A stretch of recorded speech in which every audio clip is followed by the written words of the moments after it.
Hello and welcome to another episode of Charlotte Pride TV. My name is Jerry Yelton. I use they, them pronouns, and I am the Programs and Development Director for Charlotte Pride. I am so excited to be joined by my friend Kendra today. Kendra, do you want to introduce yourself? Yeah, thanks, Jerry. It's great to see you. My name is Kendra. I use she and her pronouns, and I'm the Executive Director of Equality and C. Fabulous. So, we are excited to talk today about some really cool work that Equality North Carolina is doing to help advocate for folks like me and Kendra and all of you that are a part of our queer family. So, Kendra, kick us off. Tell us a little bit about what's going on and the legislation that y'all are working to introduce at a state level. Yeah, so it's been so far a pretty exciting year. You know, we started off the year with the sunset of HB 142, and we saw straight out the gate. We saw us go from no protections whatsoever to 7% of the population being covered after 5 cities and 1 county took action. And then we saw Winston-Salem do some things. And then we had our advocacy day on March 30th when several of our pro-equality and out electeds in the NCGA introduced a measure, like 4 bills all at once that would really advance the needle on equality if they are passed. Some of them we've seen before. One of the bills is the Equality for All Act, and that would create comprehensive non-discrimination protections in the state, at the state level in the NCGA. Those bill numbers are HB 450 and SB 396. So it was a companion bill in the Senate and the House. And then we had HB 451, which would finally cleanly repeal HB 142 because we know the non-discrimination protection sunset. And so now we can pass these ordinances that we saw cities doing, and we'll see many passing other ones throughout the year. But we know that the only restrooms are the only thing that remain in multi-user let me try that again. Multi-occupancy facilities, changing rooms and restrooms are still solely regulated by the NCGA. So that would put that whole legacy finally behind us. The third bill is the Mental Health Protection Act. And again, it was filed in the House and the Senate under House Bill 452 and Senate Bill 392. That bill is championed by some of your own in Charlotte electeds, Senator Natasha Marcus, and that bill really would ban conversion therapy.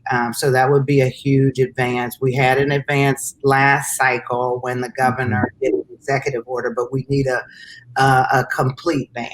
And the last one is a new measure, which we saw passed in Virginia recently, which would ban the so-called gay trans panic defense, which means people are in a romantic or relationship or engaged with someone who is gay or trans.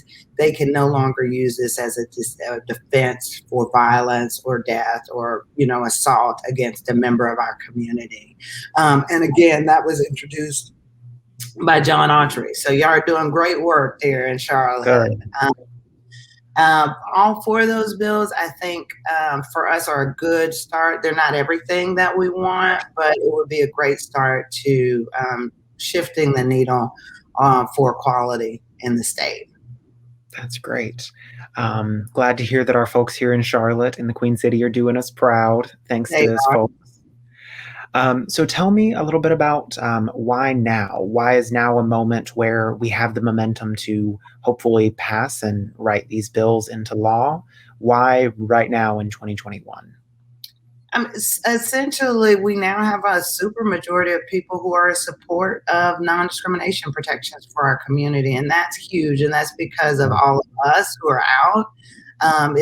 It's because of every single person who's come out, to their parents, to their any family member on the job, and it started to change the tide about how people feel about us. And once you know and love someone who's queer, it's just harder to discriminate, really. So I think we've seen a changing tide, and we're also seeing these great different signals from the Biden administration. We're finally putting behind some of those 4 terrible years that we've all endured, where all of our rights were rolled back, and we're getting positive signaling from the highest office in the land. So I think we have a better environment for advancement. That doesn't mean that some of our traditional foes aren't up to mischief, as they are.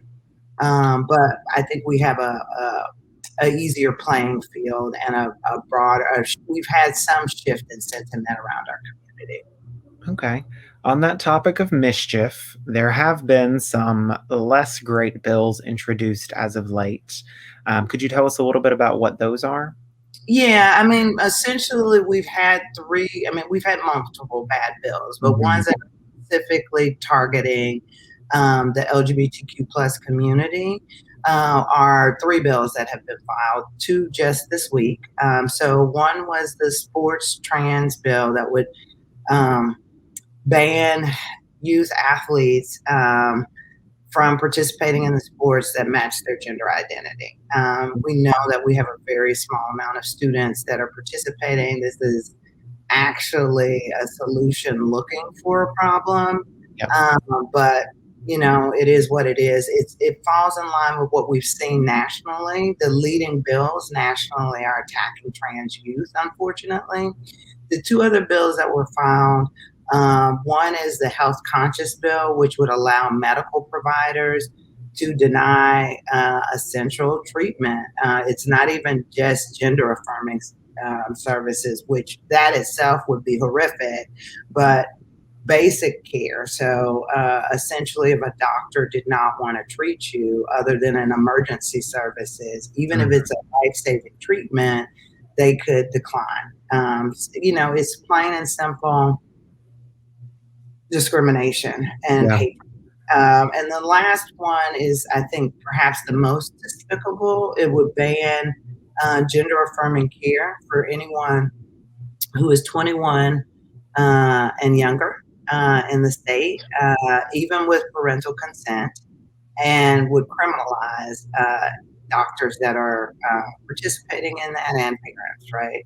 The bill also gives an explicit path to conversion therapy, which is horrific. So on the one hand, you're taking away care, and then you're sanctioning torture. It's still early. There are a few sponsors that could shift, but we're watching it very closely and mounting a defense. Okay. All right. Well, thank you for sharing a little bit more about the good and the bad things that are going on.